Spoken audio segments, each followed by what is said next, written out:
वो कौन थी? Episode number 3। वहाँ मौजूद आदमी ने मुझे सीसीटीवी फुटेज दिखाई तो मेरा मुंह खुला का खुला रह गया। पूरी फुटेज में कहीं भी मेरे मतलब का कुछ नहीं था सिवाय एक दृश्य के। वो कैमरा मेरे रूम को पूरी तरह कवर नहीं कर पा रहा था, उसमें थोड़ा थोड़ा नजर आ रहा था। मेरा कमरे का दरवाजा अचानक से खुला और फिर कुछ मिनट बाद बंद भी हो गया। ना ही कोई अंदर आया और ना ही कोई बाहर गया। मेरे लिए ये अजीब अनुभव था कि ऐसा कैसे हो सकता है। मैंने उस रिकॉर्डिंग को दोबारा देखना चाहा और उसको जूम करके देखा तो मुझे कुछ नजर आया।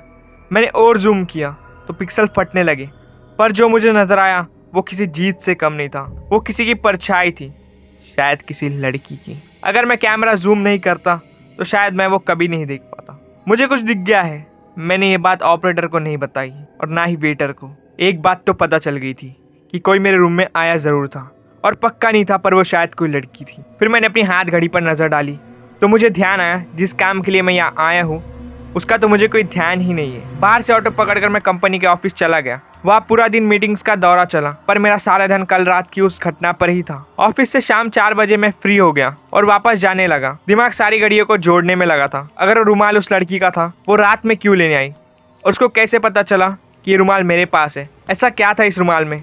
इस पूरे झमेले में दिमाग ने काम करना ही बंद कर दिया था। करीब 15 मिनट बाद मैं होटल पहुंच गया। रूम में पहुंचा और चाय का ऑर्डर दिया। वो कोयले अभी भी वहां पड़े हुए थे। पता नहीं क्या सोचकर मैंने उसे अपनी जेब में रख लिया। चाय पीकर दिन भर की थकान मिटाई। समय देखा तो शाम के 5:30 बज गए थे। दिमाग में थोड़ी ठंडी हवा खा ली जाए। सूरज डूबने लगा था। मैं होटल के बाहर आया, किसी से कब्रिस्तान का रास्ता पूछकर पैदल ही निकल गया। आसपास का पहाड़ी रास्ता मनमोहक था। पता नहीं पहाड़ों से मुझे ऐसा क्या लगाव था। कभी कभी तो मुझे ऐसा लगता है कि पिछले जन्म में मैं किसी पहाड़ी एरिया में तो पैदा नहीं हुआ था। टहलते टहलते वहाँ कब पहुंच गया पता भी नहीं चला। वहाँ रोड के किनारे खड़ा हो गया। चारों ओर अजीब सी शांति छाई हुई थी। दूर दूर तक बस पहाड़ी पहाड़ मन को सुकून दे रहे थे। वहाँ बोर्ड लगा हुआ था, कब्रिस्तान इधर। बोर्ड से जरा सा आगे चलकर कब्रिस्तान बना हुआ था। इतना दूर था कि आंखों से देख सके। पता नहीं क्यों क्या सूझा मुझे। मैंने जेब में हाथ डालकर मनी मन उसे याद किया और वही पास एक पत्थर पर बैठ गया। अंधेरा हो गया था, पर पास ही लगे पोल पर लगे बल्ब से हल्की सी रोशनी हो रही थी। तभी अचानक से क्या देखता हूँ, रोड के सामने से कोई साया मेरी ओर चला आ रहा था और मेरे से थोड़ी दूर सामने आकर रुक गया। इतना दूर था कि अंधेरे के कारण मुझे कुछ समझ में नहीं आ रहा था। मैंने सोचा मैं हीरो बनकर कब्रिस्तान तो आ गया, अगर बाई चांस कोई भूत प्रेत पीछे से आ गया तो क्या होगा। यह अच्छा था कि वो सामने से आ रहा था। वो साया मेरे इतने नजदीक आ गया था, मैं उसे साफ देख सकता था। मैं उसे बस देखता रह गया। वो मेरे सामने खड़ी हुई थी, मेरे सपनों की सुंदरी। मुझे एकटक निहारता देख उसने मुझे टोका, आप यहाँ क्या कर रहे हैं? मेरी चोरी एक बार फिर से पकड़ी गई थी, पर खुशी इस बात की थी उसने मुझे पहचान लिया था। जी वो मैं बस ऐसे ही, मेरे मुंह से शब्द नहीं निकल रहे थे। बस ऐसे ही तो इस समय यहाँ कोई नहीं आता, उसने मेरी ओर देखकर कहा। मैंने सोचा डायरेक्ट बात करना ज़्यादा अच्छा है। जी वो मैं आपकी तलाश में यहाँ आया था, मैंने आत्मविश्वास से कहा। उसने आश्चर्य से कहा, मेरी तलाश में? क्यों?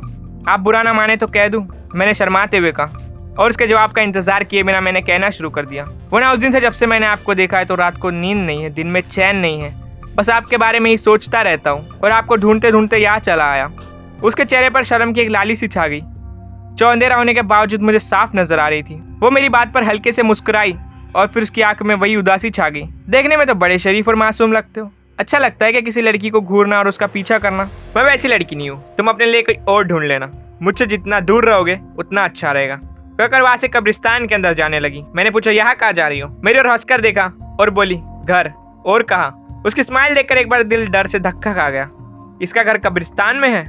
अचानक से वहां पोल पर लगा नाम मात्रा का बल्ब अपने आप ही बुझ गया। शायद लाइट चली गई थी और कुछ 10 सेकंड बाद ही वापस जल गया, पर वो अपनी जगह पर नहीं थी। मैंने उसे आवाज दी पर उसका कोई जवाब नहीं आया। मेरी हिम्मत जवाब दे रही थी, डर भी लग रहा था। अंधेरा भी हो चुका था। मैंने उस वक्त जाना ही ठीक समझा। मैं होटल तो वापस आ गया था, पर मैंने उसी सब में अटका हुआ था। अगर वो भूत थी तो इंसान जैसा बात क्यों कर रही थी, और इंसान थी तो वह कब्रिस्तान में क्या कर रही थी? अगर मैं उसको पसंद नहीं था तो उसने मुझे पहचान कैसे लिया और मुझे कोई नुकसान क्यों नहीं पहुंचाया? और उसने मुझे दूर रहने की सलाह या धमकी जो भी समझो दे दी थी